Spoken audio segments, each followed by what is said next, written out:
Hello friend, welcome to my channel JD science classes में आप सभी का स्वागत है। जैसा कि हम UP police constable re exam के लिए यूथ कंपटीशन टाइम्स बुक के जो है प्रैक्टिस सेट सॉल्व कर रहे हैं, तो आज का हमारा यह प्रैक्टिस सेट नंबर 11वां होगा। ठीक है, तो आशा करता हूँ आप सभी अच्छे होंगे और आपकी तैयारी अच्छी चल रही होगी। अगर आप हमारे चैनल पर नए हैं तो चैनल को सब्सक्राइब कर लीजिएगा और बेल आइकन प्रेस कर दीजिएगा ताकि आपको नोटिफिकेशन मिलता रहेगा। चलिए भी देखते हैं। पहला प्रश्न है, देखिए हम हिंदी की प्रैक्टिस कर रहे हैं। ठीक है, पहला प्रश्न है, करें कि वाणी प्लस औचित्य का सही संधि शब्द कौन सा है। यहाँ पे आपको बताना है। सही ऑप्शन आपका यहाँ हो जाएगा, सही ऑप्शन हो जाएगा ऑप्शन नंबर ए हो जाएगा वाण्डयोचित्य, जो है वाणी प्लस औचित्य का सही संधि होगा। ठीक, तो ऑप्शन नंबर ए नंबर आपका यहाँ बिल्कुल सही हो जाएगा। ठीक है, देखिए छोटी ई या बड़ी ई, छोटी ई या बड़ी ई के बाद कोई भिन्न स्वर आए तो छोटी ई बड़ी ई का क्या हो जाता है, या हो जाता है। ठीक है, या हो जाता है, तो यहाँ पे कौन सी संधि हो जाएगी भी, यहाँ पे यण स्वर संधि हो जाएगा। ठीक है, तो ऑप्शन नंबर यहाँ पे सही कौन हो जाएगा, ए नंबर आपका ऑप्शन बिल्कुल यहाँ राइट हो जाएगा। आइए देखते हैं अगला प्रश्न है। अगला करें कि जीने की इच्छा के लिए एक शब्द है। यहाँ पे आपको बताना है जीने की इच्छा के लिए एक शब्द है। सही ऑप्शन आपका यहाँ हो जाएगा, कौन सा हो जाएगा भी, राइट आंसर हो जाएगा ऑप्शन नंबर बी हो जाएगा, जी बिसा हो जाएगा। ठीक है, तो ऑप्शन नंबर यहाँ पे बी नंबर आपका बिल्कुल आप सही हो जाएगा। ठीक है, तो सही ऑप्शन बी नंबर हो जाएगा। ठीक है,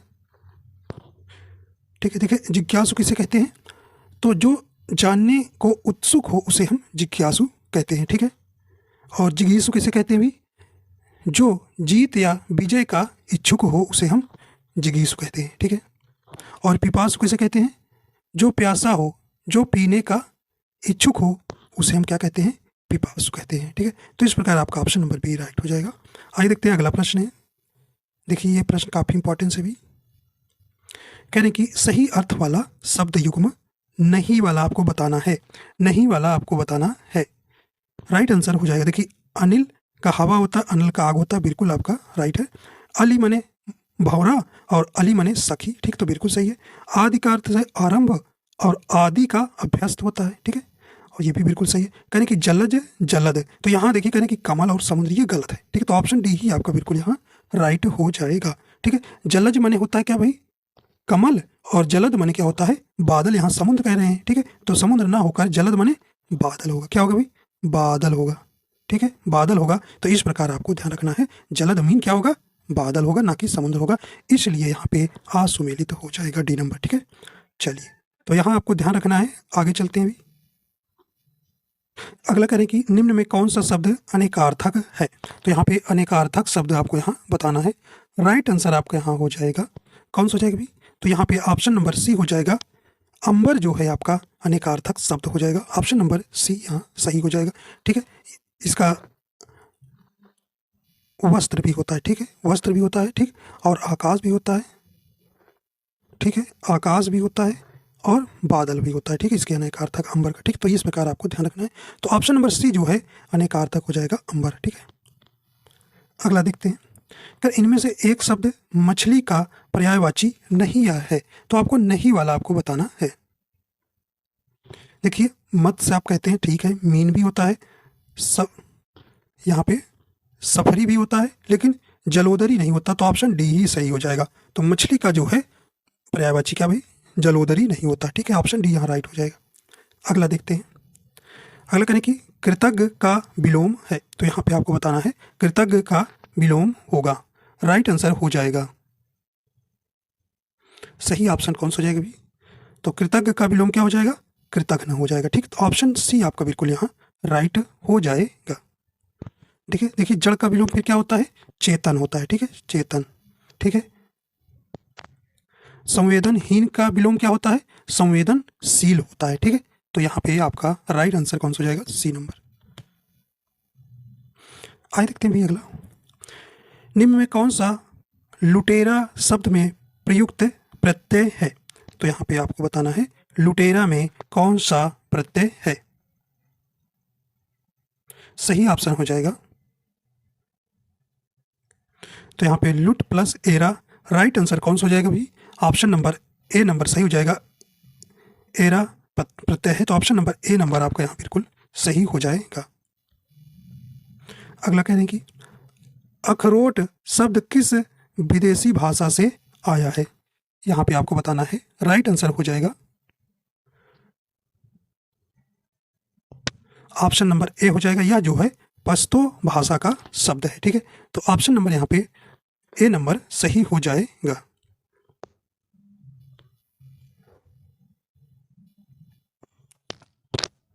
अगला है निम्नलिखित में से कौन सा तद्भव शब्द है? यहाँ पे आपको बताना है, तद्भव शब्द वाला शब्द बताना है। राइट आंसर हो जाएगा। तो देखिए यहाँ पे सही ऑप्शन कौन सा हो जाएगा? ऑप्शन नंबर यहाँ पे सी नंबर हो जाएगा। अमी जो है कैसा शब्द है? ये तद्भव शब्द है, ठीक है। और इसका तत्सम क्या हो जाएगा? अमृत हो जाएगा। क्या हो जाएगा भी? अमृत हो जाएगा, ठीक है। तो यहाँ पे आपका ऑप्शन नंबर कौन सा हो जाएगा? बिल्कुल सही, सी नंबर सही हो जाएगा, ठीक है। ठीक है। और देखो इष्टिका, कुपुत्र और उलूक ये क्या है भाई? ये तत्सम है, ठीक है। तत्सम शब्द हो जाएगा, ठीक है। तो ये आपको बिल्कुल ध्यान रखना है, ठीक है। तो यहाँ पे ध्यान रखना है। तो इष्टिका का तद्भव क्या हो जाएगा? ईंट हो जाएगा, ठीक है। ईंट हो जाएगा, ठीक है। और कुपुत्र का क्या हो जाएगा? कपूत हो जाएगा तद्भव, ठीक है। कपूत होता है, ठीक है। और उल्लू आप जानते हैं, इसका तद्भव क्या होगा? उल्लू होगा, ठीक है। उल्लू होगा, ठीक है। ये ध्यान रखना है। चलिए अभी देखते हैं अगला है। कह रहे हैं कि सीमा कुत्ते से डरती है, इस वाक्य में कौन सा कारक है? तो यहाँ पे आप बताना है भी। तो हमने आपको बताया है अलग होना, तुलना होना, भिन्नता होना, परिमाण होना, ये आपको कौन सा कारक प्रदर्शित करता है? राइट आंसर हो जाएगा यहाँ पे आपका ऑप्शन नंबर ए हो जाएगा, अपादान कारक, ठीक है। तो ऑप्शन नंबर यहाँ पे ए नंबर बिल्कुल आपका यहाँ राइट हो जाएगा, ठीक है। यहाँ विभक्ति भी से आया है, ठीक है। तो यहाँ पे अगर कहीं से तुलना भी की जाए, यहाँ डरना है तो यहाँ पे अपादान हो गया। तुलना भी कहेगा राम श्याम से अच्छा है, तो वहाँ पर भी आपको अपादान कारक करना है, ठीक है। अलगाव के सेंस में और भिन्नता के सेंस में भी आपको क्या करना है? अपादान कारक चुनना है, ठीक है। तो ये आपको ध्यान रखना है। आइए देखते हैं अगला है। कह रहे कि आम खाया जाता है में कौन सा वाच्य है? तो वाच्य जो है आपके 3 प्रकार के होते हैं, आप जानते हैं, ठीक है। तो यहाँ पे राइट आंसर हो जाएगा। देखिए आम खाया जाता है में कौन सा है भी? यहाँ पे ऑप्शन नंबर यहाँ पे राइट आंसर हो जाएगा, बी नंबर कर्म वाच्य है, ठीक है। अगला है निम्नलिखित शब्दों में से कौन स्त्रीलिंग नहीं है? तो नहीं वाला आपको यहाँ बताना है। सही ऑप्शन हो जाएगा। देखिए रोटी अच्छी है तो स्त्रीलिंग है, पूड़ी अच्छी है स्त्रीलिंग है, नदी अच्छी है स्त्रीलिंग, लेकिन पानी जो है आपका ये जो है कैसा शब्द है? ये पुल्लिंग है, ठीक है। ऑप्शन नंबर सी यहाँ राइट हो जाएगा। अगला देखते हैं।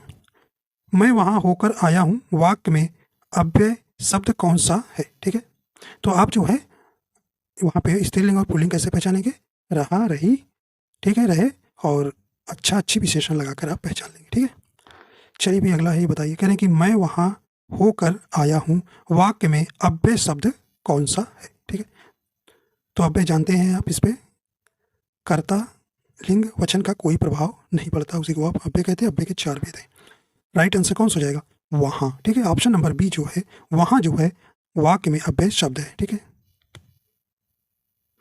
अगला कह रहे हैं कि निम्नलिखित वाक्यों में एक में सकर्मक क्रिया है, तो आपको बताना है सकर्मक क्रिया किसमें है। सही ऑप्शन आपका हो जाएगा, राइट आंसर हो जाएगा। तो ऑप्शन नंबर डी हो जाएगा, विद्यार्थी लिखता है। देखिए जहाँ पर कर्म की आवश्यकता हो वहाँ पर क्या होता है? क्रिया भी हो, कर्म भी हो और कर्ता भी हो, ठीक है। तो वहाँ सकर्मक क्रिया होती है, ठीक है। तो देखिए यहाँ पर विद्यार्थी लिखता है, तो आप कहेंगे भाई क्या लिखता है? कुछ तो लिखता है, पत्र लिखता है, नोट्स बनाता है, कुछ तो करता है ना। तो वहाँ पे आपको निकल रहा है कि यहाँ पे कर्म है, ठीक है। लेकिन यहाँ रेलगाड़ी चली, लड़का सोता है, चिड़िया उड़ती है, तो ये अकर्मक क्रिया हो गई। लेकिन यहाँ विद्यार्थी लिखता है, तो भाई लिखता है तो कुछ तो लिखता होगा ना, तो यहाँ लिखा रहा है कि कर्म है, तो यहाँ पे आपका डी नंबर बिल्कुल आपका ऑप्शन सही हो जाएगा। आइए देखते हैं अगला है। कह रहे हैं कि स्त्री शब्द का विशेषण है, तो आपको बताना है भी कि स्त्री शब्द का विशेषण हो जाएगा। राइट आंसर हो जाएगा ऑप्शन नंबर डी हो जाएगा। स्त्रैण जो है स्त्री शब्द का विशेषण हो जाएगा। ठीक है, अगला है करें हिंदी में कुल कितने सर्वनाम है। तो आपको बताना है हिंदी में कुल कितने सर्वनाम है। राइट आंसर हो जाएगा, तो यहाँ पे देखिए वो सर्वनाम छा जो होते हैं उसको नहीं ध्यान देना है, तो यहाँ पे आपको बताना है राइट आंसर हो जाएगा कितने होते हैं भी, यहाँ पे ऑप्शन सी हो जाएगा 11 होते हैं। ठीक है, 11 होते हैं। कौन कौन से? मैं, तू, आप, यह, ठीक है, यह, वह, जो, सो, कोई, कुछ, कौन, यहाँ पर लिख दे रहे हैं कौन और क्या। ठीक है, ये जो है आपके 11 जो हैं सर्वनाम है। ठीक है, तो ये आपको ध्यान रखना है। ठीक है, चलिए आइए देखते हैं अगला है। कह रहे संज्ञा के कुल कितने भेद हैं। तो आपको बताना है संज्ञा के कुल कितने भेद हैं। तो आप जानते हैं भाई संज्ञा के कुल कितने भेद हैं। राइट आंसर हो जाएगा सी नंबर 5 होते हैं ना, यहाँ पे राइट आंसर आपका सी नंबर सही हो जाएगा। ठीक है, तो कौन कौन से भाई? व्यक्तिवाचक संज्ञा पहला है, दूसरा जातिवाचक, तीसरा भाववाचक, चौथा द्रव्यवाचक और पांचवा जो है समूहवाचक संज्ञा। ठीक है, तो आप संज्ञा जानते हैं उसकी परिभाषा। ठीक है, तो यहाँ आपका ऑप्शन नंबर सी बिल्कुल राइट हो जाएगा। आइए देखते हैं अगला है। कहने की वर्तनी की दृष्टि से शुद्ध शब्द है। तो यहाँ पे आपको शुद्ध शब्द वाला बताना है। राइट आंसर आपका यहाँ हो जाएगा, सही ऑप्शन हो जाएगा कौन सा भी? तो ऑप्शन नंबर सी बिल्कुल सही हो जाएगा। प्रज्वलित जो है आपका ऑप्शन नंबर सी जो है यहाँ पे शुद्ध वर्तनी वाला हो जाएगा। आइए देखते हैं अगला है।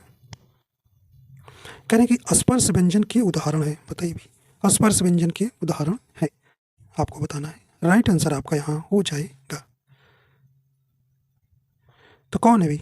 ये ए नंबर ऑप्शन तो जानते हैं आप, ये कैसे है देखिए, जिसमें सिर्फ स्पर्श व्यंजन की बताना है। तो छ, त्र, ज्ञ और स्र जो है आपके संयुक्त व्यंजन के अंतर्गत आते हैं। ठीक है, ये तीन तो आपके संयुक्त हो गया। और देखिए या, रा, ला, वा, ये कैसे हैं भाई? ये जो है आपके अंतस्थ व्यंजन होते हैं। ठीक है, अंतस्थ हैं। और स और हा जो है ये कैसे हैं? ये आपके ऊष्म व्यंजन है। ठीक है, ऊष्म व्यंजन है। ठीक है, ऊष्म व्यंजन है। और अब एक ही बचा ता, थ, दा, धा, ये आपके कैसे हैं? ये ही आपके स्पर्श व्यंजन कहलाते हैं। तो आप जानते हैं कुल कितने स्पर्श व्यंजन होते हैं? 25 जो है आपके स्पर्श व्यंजन होते हैं। ठीक है, तो जो का वर्ग है, का वर्ग कंठ वर्ग जो होता है वो स्पर्श के अंतर्गत आता है। ठीक है, और तालु वर्ग, चा वर्ग भी स्पर्श के अंतर्गत आता है। मूर्धन्य टा वर्ग, ठीक है, और दंत वर्ग ता वर्ग है।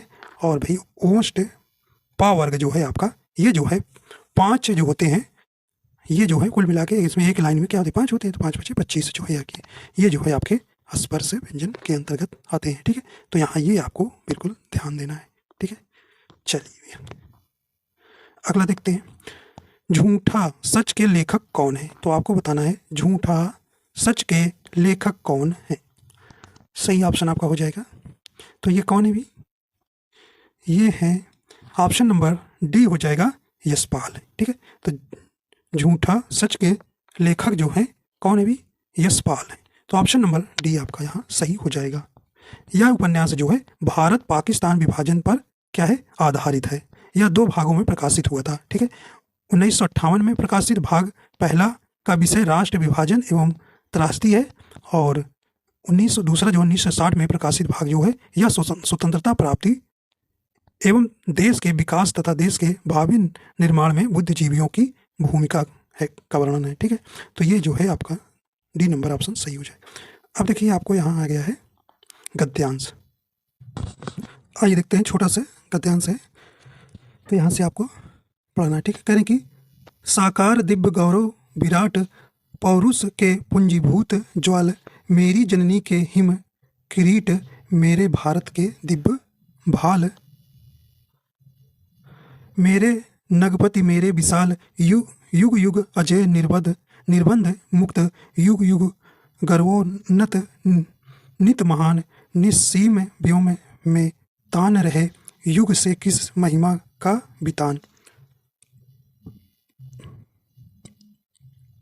कैसी अखंड यह चिर समाधि, यतिवर कैसा यह अमर ध्यान, तू महाशून्य में खोज रहा किस जटिल समस्या का निदान, उलझन का कैसा विषम जाल, मेरे नगपति मेरे विशाल। तो ये था, इसी से आपको प्रश्न देना है। कह रहे कि हिम किरीट का आशय है।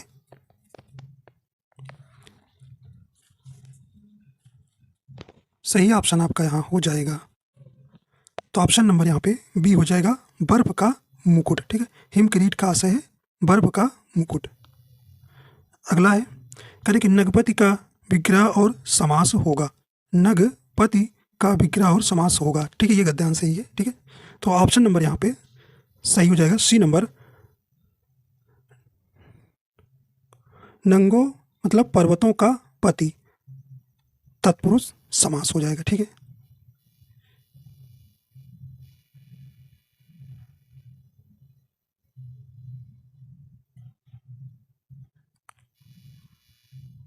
अगला है, कह रहे कि किस पंक्ति में कहा गया है कि हिमालय शक्ति की ज्वालाओं का ढेर है।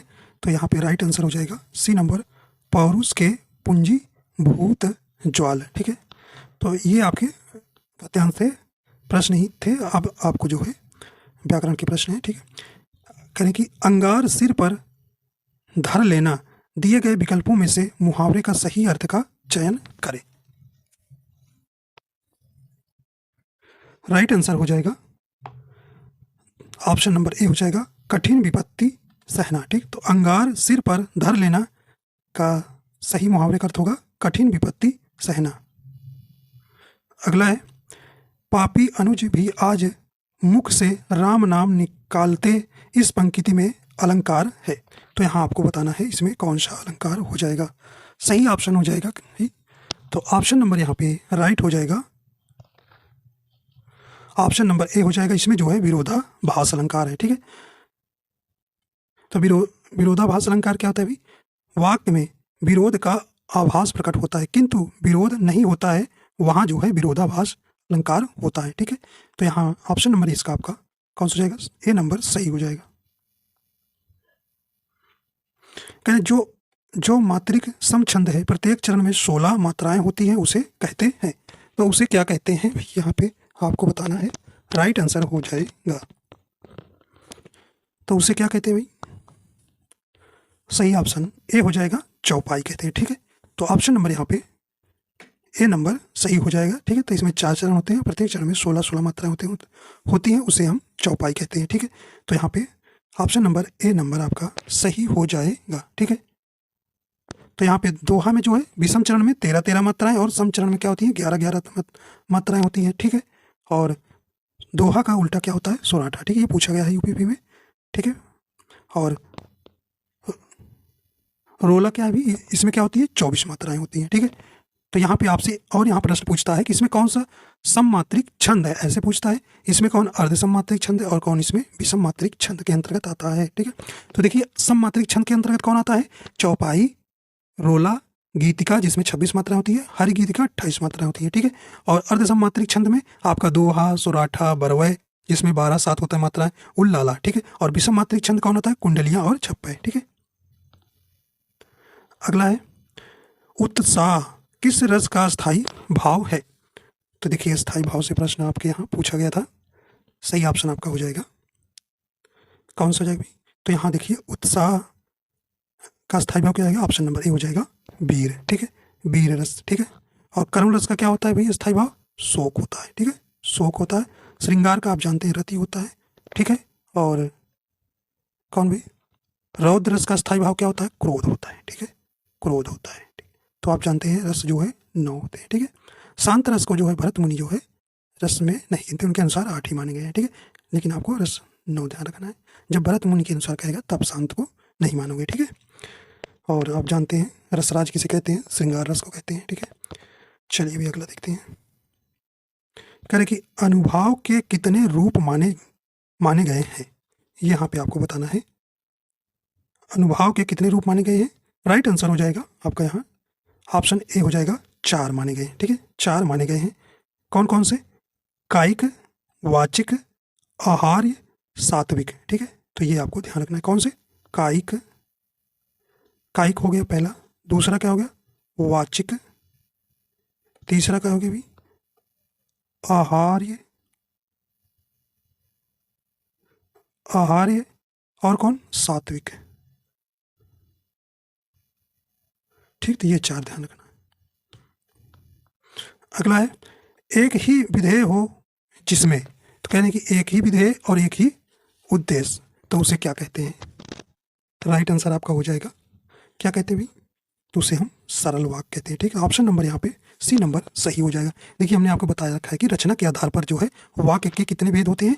3 भेद होते हैं ना, सरल होते हैं, संयुक्त वाक्य और मिश्रित वाक्य। ठीक है, तो सरल वाक्य आप जानते हैं, जिन वाक्यों में केवल एक ही उद्देश्य और एक ही विधेय होता है उन्हें सरल वाक्य कहते हैं। जैसे राधा पढ़ती है। ठीक है, तो यहाँ पे आपको सरल वाक्य हो जाएगा। ठीक, संयुक्त वाक्य क्या होता है? जिन वाक्य में 2 या 2 से अधिक सरल वाक्य समुच्चय बोधक अवयवों से क्या होते हैं? जुड़े होते हैं। समुच्चय बोधक आप समझ रहे हैं, और, तथा, एवं, परंतु। ठीक है, और सरल मिश्रित वाक्य है जिन वाक्यों में एक मुख्य या प्रधान वाक्य हो और अन्य आश्रित उपवाक्य हो, उन्हें हम मिश्रित वाक्य कहते हैं। ठीक है, तो यहाँ पे आपको ध्यान रखना, ऑप्शन सी सही हो जाएगा। आइए देखते हैं अगला है, कहने की प्रतिमान में समास है, तो यहाँ आपको बताना है प्रतिमान में कौन सा समास होगा। राइट आंसर आपका यहाँ हो जाएगा, सही ऑप्शन कौन सा हो जाएगा? कौन सा हो जाएगा भी? तो ऑप्शन नंबर यहाँ पे बी नंबर बिल्कुल राइट हो जाएगा, अव्ययी भाव समास। ठीक, प्रति प्लस मान। ठीक है, तो यहाँ पे आपका अव्ययी भाव यहाँ पे समास हो जाएगा। तो अव्ययी भाव आप समास जानते हैं, जिस समास का प्रथम पद या पूर्व पद अव्यय हो, अर्थात जिसमें प्रथम पद क्या हो? प्रधान हो, उसे अव्ययी भाव समास कहते हैं। कुछ इसके एग्जाम्पल आपसे पूछा जाता है, जैसे आजन्म में कौन सा अव्ययी समास है, तो आप बताएंगे अव्ययी भाव समास। यथाशक्ति में, भरपेट, यथासंभव, प्रतिदिन। ठीक है, ये आपको यहाँ ध्यान रखना है। ठीक, और तत्पुरुष समास आप जानते हैं, जिस समास का अंतिम पद प्रधान हो उसे हम तत्पुरुष समास कहते हैं। ठीक है, जैसे रसोई, घर। द्वंद्व समास आप जानते हैं, जिस समास में दोनों पद प्रधान होते हैं उसे द्वंद्व समास कहते हैं। द्विगु समास क्या होता है अभी? जिस समास का प्रथम पद संख्यावाची तथा अंतिम पद संज्ञा हो उसे हम द्विगु समास कहते हैं, जैसे त्रिभुज, नवरत्न। ठीक है, आइए देखते हैं अगला प्रश्न है,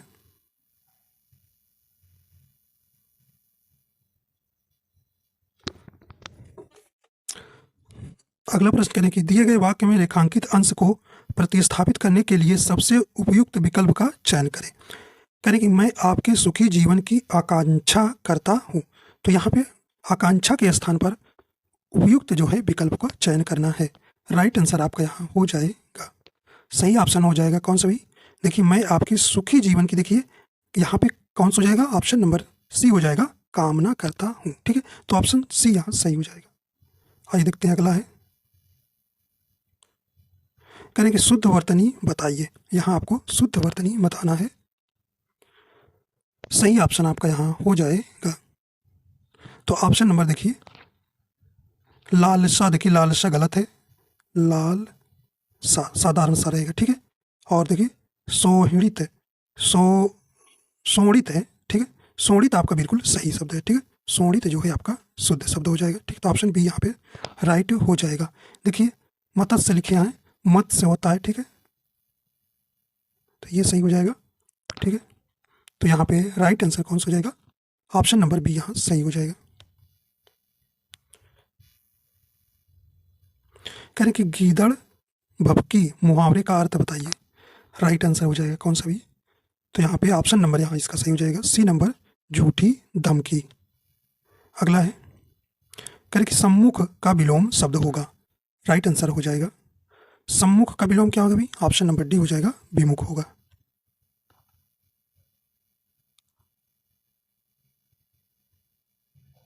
अगला है, दिए गए वाक्य के किस भाग में त्रुटि है? यहाँ पे आपको बताना है किस भाग में त्रुटि है। राइट आंसर हो जाएगा, कह रहे मुझे पैसे की आवश्यकता नहीं है। राइट आंसर हो जाएगा, तो देखिए ऑप्शन नंबर डी हो जाएगा। आवश्यकता में जो है मात्रात्मक त्रुटि है, तो यहाँ पे आ में बड़ा आ रहेगा, छोटा आ लिख देंगे। ठीक है, तो बड़ा आ आएगा, मुझे पैसे की आवश्यकता नहीं है। ठीक है, तो यहाँ पे ऑप्शन नंबर डी यहाँ पे राइट हो जाएगा। ठीक है, तो यहाँ पे छोटा आना रहेगा, बड़ा आएगा। ठीक है, तो इस प्रकार आपके जो है 37 क्वेश्चन पूरे हो जाते हैं। ठीक है, तो आशा करता हूँ ये आपको पसंद आया तो शेयर कर दीजिएगा और लाइक कर दीजिएगा, और हमारे चैनल पर नए हैं तो चैनल को भी सब्सक्राइब कर लीजिएगा। ठीक है, ठीक है, तो वीडियो देखने के लिए आपको बहुत बहुत धन्यवाद।